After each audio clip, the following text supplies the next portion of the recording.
Ahead and good morning and welcome to 10-minute well-being tips for managers. Happy to have everybody here today. Remember, it's stressful to multitask, so maybe turn off your emails and shut down your cell phone. Here we go. Last week, Carolyn did a great job of helping us understand how opinions counting influences our well-being. And that's going to be very helpful this week as we talk about how, as leaders, we can help shape well-being norms on our teams. People want to have their opinions count, especially when the conversation is around their well-being. Now, we're on the way. We're going to revisit some previous episodes. Remember this one? This is from episode 7. This is Norm Peterson, our friend from Cheers. A norm is a shared behavior of a group. So your team is a group and it has norms. Now these norms could be healthy, like stepping off of your unit when it's lunchtime, or unhealthy, like eating lunch in front of your computer. It's likely that your team has both good norms and unhealthy norms. And remember this from episode 17. In addition to this quote, one of my favorite quotes is from a mentor is, "We learn more by listening than speaking." And so here's another skill that we'll want to bring to the table when we're discussing creating well-being norms on our team. You can imagine that it'll be important to listen intently because well-being conversations tend to evoke emotions. Now, people may not show their emotions on the surface, but they could very well have emotions stir underneath. So take, for example, someone on the team raises the prospect of a well-being norm that somebody else on the team has been struggling with to make a healthy habit for years. If that norm should come up, that could evoke some emotions. So take time, be curious, ask questions so that you could try to understand if there's anything else behind someone's comments or even behind silence. Emotions such as embarrassment and fear could really get in the way of your team having a healthy discussion to arrive at a well-being norm. And this is a highlight from episode 12, vulnerability.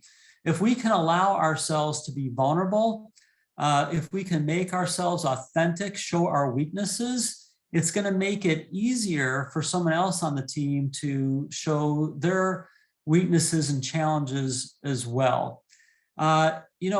For example, if your team wants to make a no cell phone policy during team meetings a well-being norm, that's a good idea. It's going to help people feel like somebody else is not distracted. It'll make them feel like they're being heard. But it's possible someone on the team might not like that well-being norm. And if it's you, tell your team why. Hey, I get a little anxious when I feel like I'm not doing something. So in team meetings, if I feel like I'm not part of the conversation, I kind of feel like I've got to reach for my cell phone. So what does this do? It can do several things. For one, it could get someone on the team to help give you a solution to that problem. 2, it could make somebody else on the team who also feels anxious, maybe not about their cell phones, they might be more comfortable to share. And 3, it just kind of normalizes the idea that we have to think of some of the hurdles we're going to have to get past as we talk about creating a well-being norm. Now, trust is a very important thing to have mastered, or at least gotten pretty good at, before having a discussion about well-being norms on your team. So if your team hasn't yet gotten to a high level of trust, you may want to work on that before you engage in this conversation around well-being. You can imagine that if someone on the team doesn't trust other people on the team, it's not likely they're going to be comfortable sharing things about their well-being. People don't want to feel judged. They want to feel supported.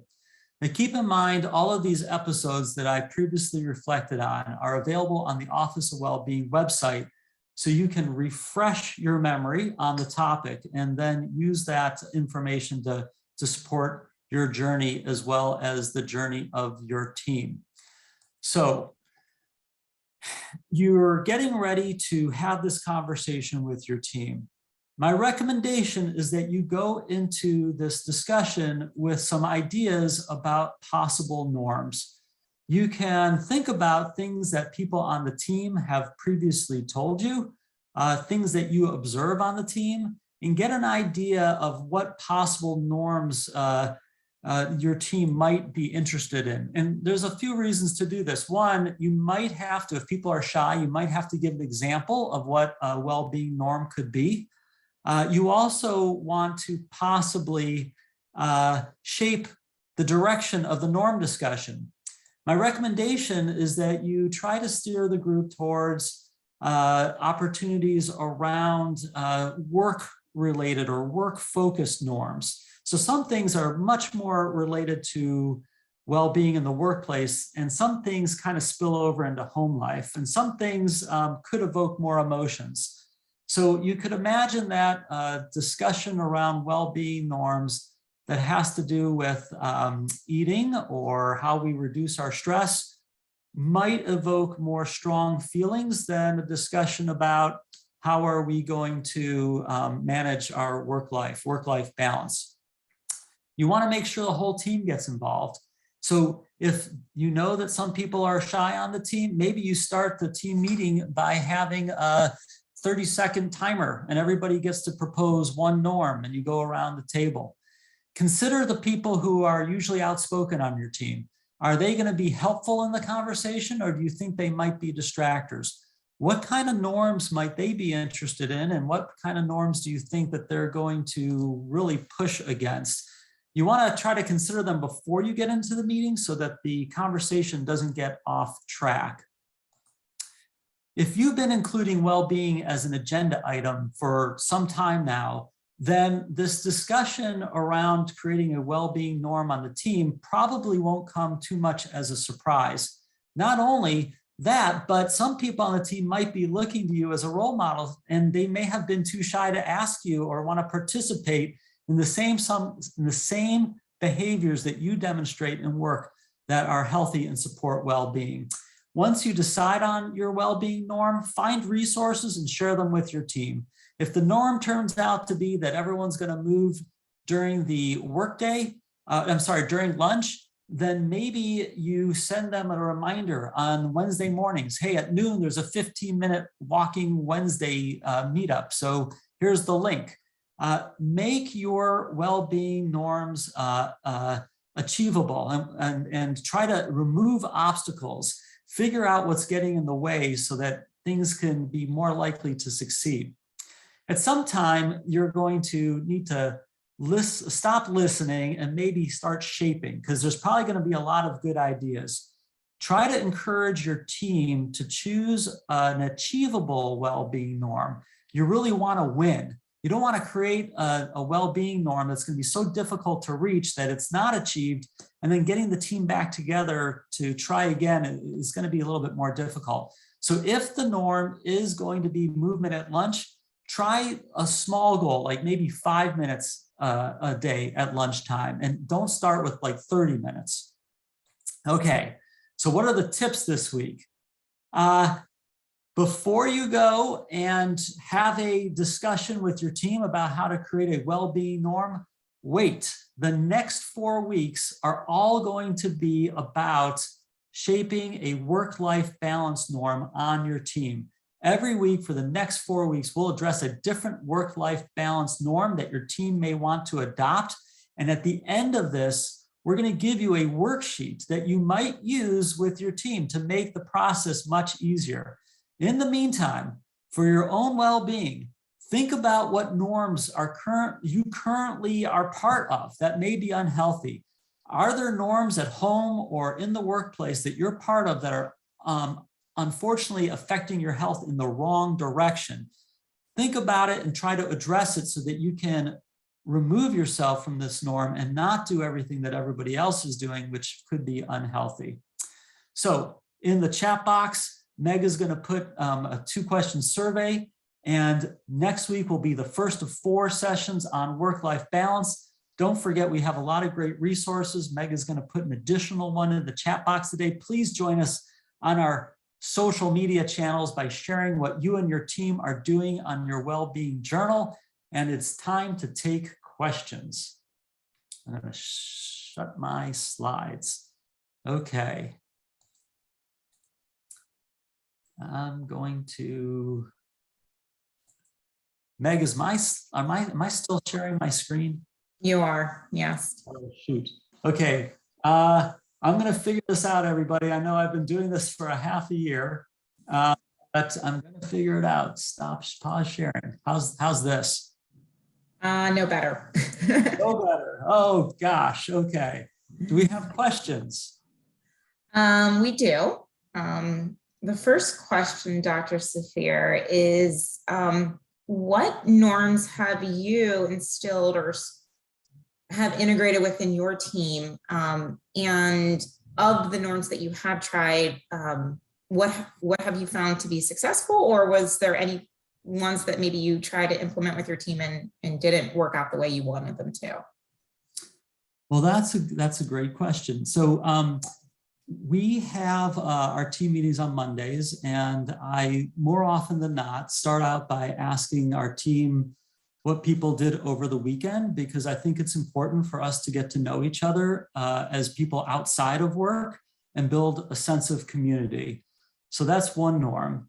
Another norm that we have as individuals is that individuals on the team and me, we take walking meetings. Now that's kind of gotten a little bit disrupted by the pandemic, but I'm still doing some walking meetings with some team members. And in the warm weather, even during the pandemic, we have had team meetings outside to accommodate this idea that we need to connect socially as well as through business, but in a setting outside of a meeting room.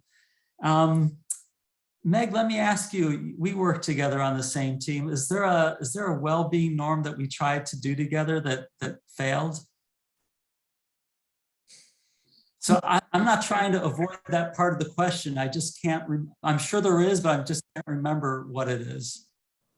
Nothing comes to mind, to be honest. I mean, we've talked as a team and identify them together, which I think has helped, and then helped each other stay accountable. So it's either one of us prompting someone else like, hey, we're going to set up a walking meeting today. So I think we've all have a similar vision of what we want to, practice. And I think there's another one that has become such a good norm that I have forgotten that it's our norm. We have 50-minute meetings. If it's an hour, we do 50-minute meetings and we end them. We are really good about not spilling over past that allotted time. We all believe in breaks. And even though we don't check in each other to make sure that we're taking breaks, we build it into our schedules. Thank you. I got quite a few questions coming in. So one is, what are some tips for teams that are in departments who operate 24/7? So for example, we have pharmacy technicians in the inpatient setting, have back-to-back workflows, and incorporating some of these can be a challenge because we need to provide care constantly. Any thoughts? Yeah, so I can't remember if the beginning of this season, this series, if we'd ever discussed subcultures. So cultures are the shared beliefs, behaviors, and attitudes of a group of people. And so this 24-hour department, they could be a culture, and each shift could be a subculture. So what might work for the night shift could be different than the day shift. However, so you could split the groups and have different norms for the different shifts. However, everybody needs certain things out of their work to bring well-being into their shift. For example, everybody needs a break, because we know that not only is it not good for us to work through our breaks, but it's also detrimental to the care that we're delivering. So some things like breaks, how we manage our email traffic, our expectations of each other on the team, meaning that we can't prioritize everything, so therefore nothing's a priority. This is going to become more clear as we go through the next 4 weeks and we hone in on a specific work-life balance topic, how it could apply to both day shift and night shift. Thank you. So I think what I'm hearing you say is tune in for more. There's a lot more to. Okay. Here's another question I think probably a lot of managers deal with on a regular basis. How do you reach people who no matter what you do have been checked out or disengaged? Those around them are making the effort to move forward, but it's to create a positive norm, but you have that one person that just is kind of taking the opposite direction of what you're trying to do. Yeah, that's always a difficult situation, and I don't pretend to be like manager extraordinaire. I would say that before going into a conversation about well-being norms, I would certainly have had a conversation or two with this person about a lot of different things. Like, I noticed that you're not engaged, and try to bring them out. Now, supposing that's already been done, I would even give them additional attention to say, hey, if it's beforehand, I'd say, we're going to discuss a well-being norm on our team, and this is what it is. Is there anything in particular that might be of interest to you? Because this person may not want to contribute in a team setting. Maybe it's going to be easier for them to contribute outside of the team setting. So I just said before, you could also introduce your discussion about building a well-being norm on the team, but tell the team up front, we're not going to decide today. Today's just the first discussion of several, so that you have an opportunity to, again, take some individual time with this person to see what resonates with this person or why they didn't participate in the conversation. Well-being, it can be a very personal conversation, and we can't force people to participate on this topic in particular, but what our friend raises is really important, because if this person's withholding, it really distracts from creating a sense of community amongst the whole team. And so it's important to take extra efforts. If this person who asked this question wants to talk outside of this session, send me an email and maybe we can brainstorm together at another time. Thank you so much. Are there any other questions, or if someone wants to take themselves off mute and ask a question directly to Dr. Safir, we still have a few minutes. You're welcome, Bridget. Listen, I hope this helped. I don't expect every week that what we say is going to resonate. That's okay. We can't do everything. Take the topics that Carolyn and I offer and figure out which ones work best for you and for your team. I'll tell you, it's very exciting because we're getting hundreds of viewers on the recordings on the Office of Wellbeing. And so remember, that's a resource for everybody. And I hope to see you all next week. Thanks, everyone. Have a great rest of your week.